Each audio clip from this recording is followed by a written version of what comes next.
I wanted to ask you first about Israel's role in all of this. Interestingly enough, despite being passionately in favor of restarting the war, Israel opposed the Memorandum of Understanding and opposed pauses in the 40-day campaign. Yet they seem sidelined in this recent tit-for-tat exchange with few reports of direct Israeli participation in the strikes. Netanyahu recently stated there will be no withdrawal from southern Lebanon or southern Syria, despite reports that Trump wanted an exit. Given that they were the primary champions of this conflict, why are they largely watching from the sidelines right now? And what is Israel's current strategic role? Yeah, this is a great question. This is an issue that doesn't get a lot of attention these days. The Israelis, in a way, sidelined in terms of the discourse about the ongoing conflict between the United States and Iran. And it's paradoxical because the Israelis played such an important role in getting the United States involved in this war, and they played such an important role in the 40-day bombing campaign. But now they don't seem to matter much in terms of the U.S.-Iran conflict. A couple points. One is, I think the Israelis understand that if they get involved in the fight, they then become a target for Iranian ballistic missiles and Iranian cruise missiles. And it's very important to understand that if you go back to the 40-day war, although the Israelis went to enormous lengths to hide the fact that their country was really clobbered by all of those Iranian missiles and drones, the fact is they were clobbered. We now know that. So the Israelis are not anxious to get back in the fight and become a giant magnet for Iranian ballistic missiles and drones. From their point of view, it's much better if the Iranians are firing at Bahrain, Kuwait, and Jordan, and not at Israel.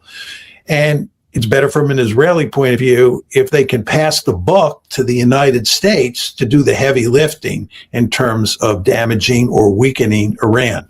So what the Israelis are doing is sitting on the sideline, and they have passed the buck. And this is in the context of the U.S.-Iran conflict. The next point I would make is that what they really care about at this point in time is Lebanon, and to a lesser extent, Syria. And they want to fight against Hezbollah and badly damage, if not defeat, Hezbollah in southern Lebanon. And by staying out of the Iran-U.S. fight, or staying out of a direct fight with Iran, that frees them up to concentrate on dealing with Hezbollah. And as you know well, Danny, they are up to their eyeballs in alligators in terms of dealing with Hezbollah in southern Iran. Hezbollah is another formidable adversary. So the Israelis prefer to concentrate on southern Lebanon. And of course, they're also interested in taking territory and consolidating their position in southern Syria as well. Now, let me make one additional point on this whole subject. Going back to the Memorandum of Understanding, we've talked a lot about Article 5, which deals with the Strait, but Article 1 deals with Lebanon. And you want to remember, this is the first article in the memorandum. It's quite clear that the Iranians wanted this to be the first article. It deals with Lebanon. And the Iranians maintain that the fighting has to stop in Lebanon. And they also maintain that the Israelis have to get out of southern Lebanon. And of course, the Israelis have made it clear they have no intention of getting out of southern Lebanon or getting out of southern Syria. I think, Danny, when we get back to negotiating again, when President Trump gets back to negotiating again with the Iranians, that the Iranians are going to play tougher this time on the southern Lebanon issue than they did last time. I think after the 17 June Memorandum of Understanding was signed, it looked like the Iranians were willing to look the other way on the issue of Israel abandoning southern Lebanon. I think that was the one issue that the Iranians did not appear to be committed to defending. I would imagine the next time you have a negotiation, that what you're going to see is that the Iranians are going to play hardball with the Americans on the presence of Israel in southern Lebanon. And I think the Iranians are likely to say, we're not going to negotiate until you get the Israelis out of southern Lebanon, period, end of story. Now, I'm not saying that's axiomatically going to happen, but my sense is that the Iranians are going to be tougher customers to deal with moving forward than they were when we were in the process of putting together the June 17 Memorandum of Understanding, which is consistent with my argument, Danny, that with the passage of time, the coercive leverage that the Iranians have increases. In other words, the balance of coercive leverage between the United States and the Iranians moves in Iran's direction as time goes by. And that, of course, is what's happening. So I wouldn't be surprised if next time we see the Iranians playing, acting in a tougher way with regard to southern Lebanon and the Israeli military presence in southern Lebanon. Looking at the broader trajectory of American hegemony and Israel's ambitions for regional dominance, the so-called Greater Israel Project, how is this war impacting those goals? Donald Trump recently posted on Truth Social that the U.S. doesn't need or desire assistance from NATO, Japan, Australia, or South Korea, calling America the most powerful country in the world that needs help from no one. He repeated similar sentiments at a defense forum in Pennsylvania. This just in, President Trump on Truth Social saying we no longer need or desire the NATO countries' assistance. We never did. Likewise, Japan, Australia, or South Korea. In fact, speaking as president of the United States of America, by far the most powerful country anywhere in the world, we do not need the help of anyone. News Nation's Joe in this. How does this dynamic impact both Washington's global standing and Israel's ambitions to establish uncontested hegemony across the Middle East? Let me just start by saying that the argument that the United States doesn't need allies is ludicrous. I mean, the United States considers China to be the principal threat on the planet. The United States is deeply committed to pivoting to Asia for the purposes of containing China. The idea that we don't need allies to do that, I suppose if President Trump had been the head of the United States in the late 1940s and 1950s, he would not have created NATO because he didn't think he needed allies to contain the Soviet Union. This is not a smart argument. In fact, it's nonsensical. So it's just another one of those statements that President Trump has made that makes you really wonder what he is thinking about how the world works. With regard to the U.S. and Israel, I think there's no question that Israel was bent on being the dominant power in the Middle East and doing everything it could to weaken all its potential adversaries, or if not weaken them, make them dependent on the United States. As we know well, both Egypt and Jordan, and even now Syria, are heavily dependent on the United States, which works to Israel's advantage. For sure. We also know that Israel would like to see countries, big countries in the region, greatly weakened. There's no question that Israel was not simply interested in regime change in Iran. They really wanted to break Iran into pieces. They wanted to greatly weaken Iran so that Israel was militarily much more powerful than Iran. And as many people have observed, the Israelis are now talking about Turkey as a major threat. Well, Turkey's another one of those big countries in the greater Middle East. And unsurprisingly, the Israelis have their gun sights now on Turkey. And this is all part and parcel of Israel's interest in becoming a regional hegemon, dominating the Middle East.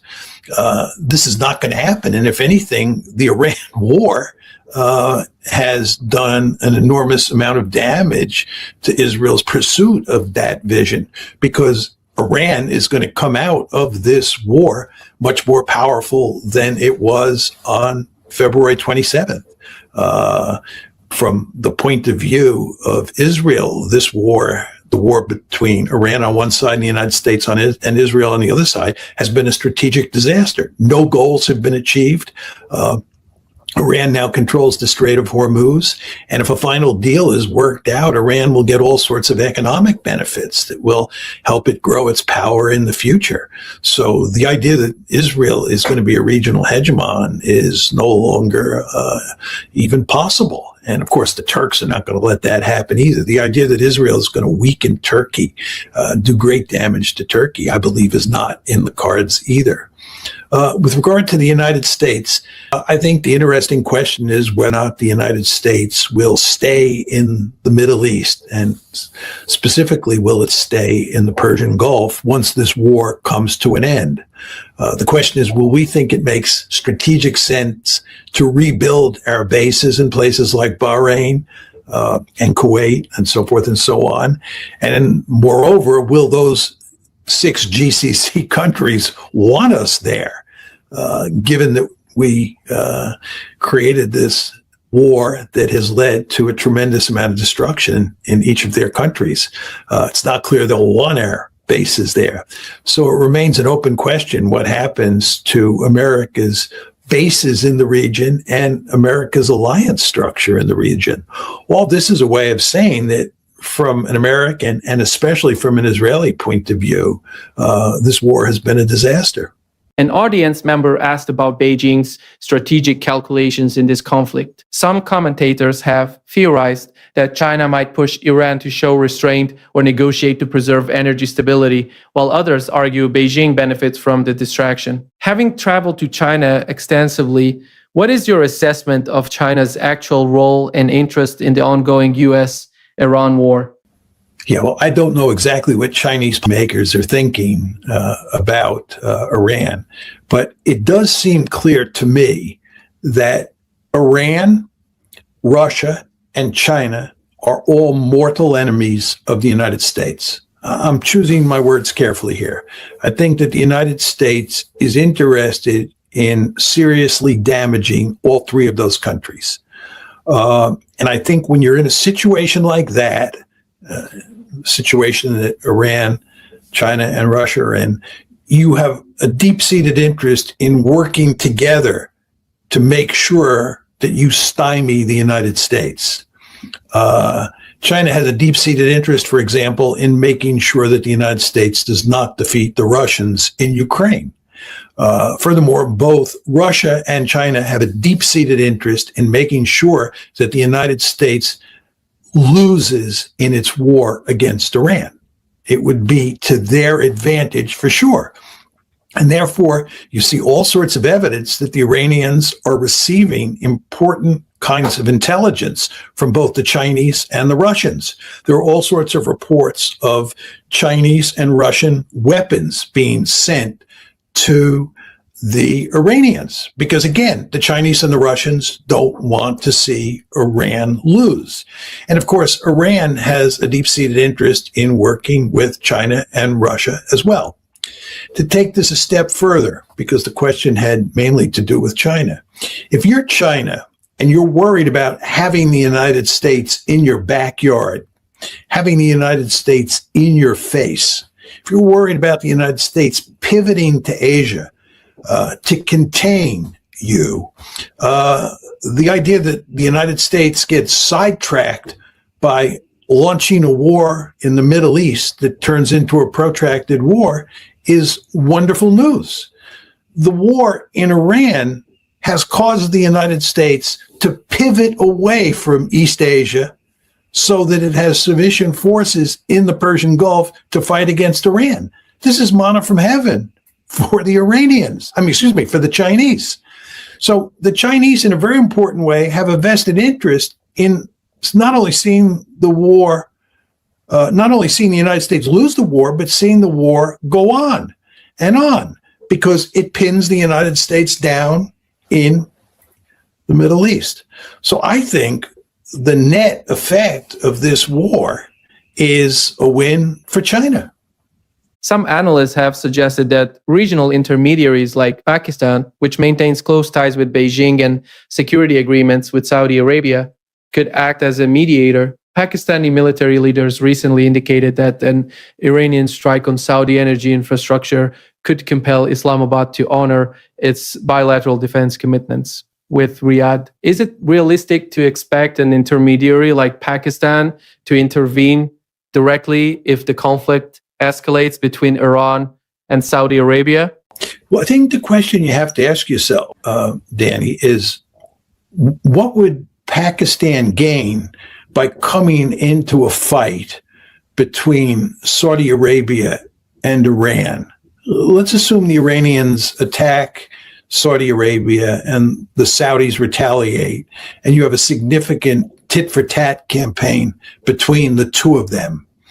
There's no question the Americans are going to side with the Saudis, so it's not like the Saudis are going to be left out in the cold. The Saudis will have American support. What's the value added from Pakistan's point of view of getting involved? I mean, are they going to tip the balance against Iran? I don't think so. Are they going to matter very much in terms of who wins the fight? I don't think so. And are they going to cause themselves a lot of headaches in the sense that they're going to alienate the Iranians? I think the answer is yes. And therefore, I think if I'm playing Pakistan's hand and a fight breaks out between Saudi Arabia and Iran, I do not want to get involved. It's not in my strategic interest, and I'm talking here from a Pakistani point of view. So I don't see that happening.